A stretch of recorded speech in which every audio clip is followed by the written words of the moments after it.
James Tapsfield, Mail Online. Thank you, Chancellor. Churchill had a personal doctor and President Trump has a medical team, but the Prime Minister was left with persistent symptoms for over a week and was only admitted to hospital after a video call with a GP. There doesn't seem to have been a great deal of social distancing going on in Downing Street. Haven't we failed to protect our key decision makers? And what needs to change for the future? Should we be more of a US-style system with more protection?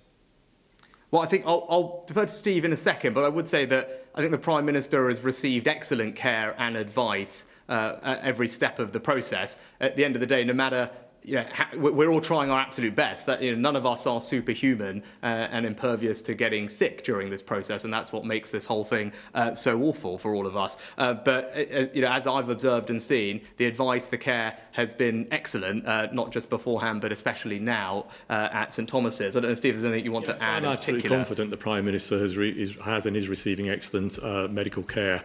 I'm not his physician. He will have been advised by his own doctors, but I do know colleagues at St Thomas's Hospital. In fact, a couple of weeks ago, I took the opportunity to visit St Thomas's Hospital, visit some of the critical care consultants, and I can't tell you how impressed I was.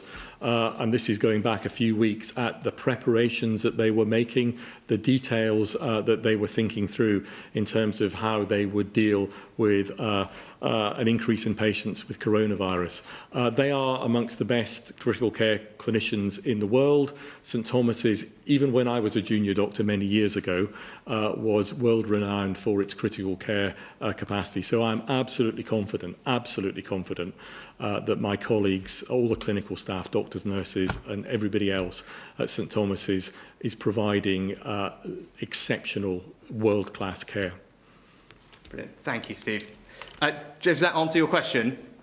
I was just going to say, the point on the Downing Street social distancing, in hindsight, do you think that that could have been more rigorously observed earlier?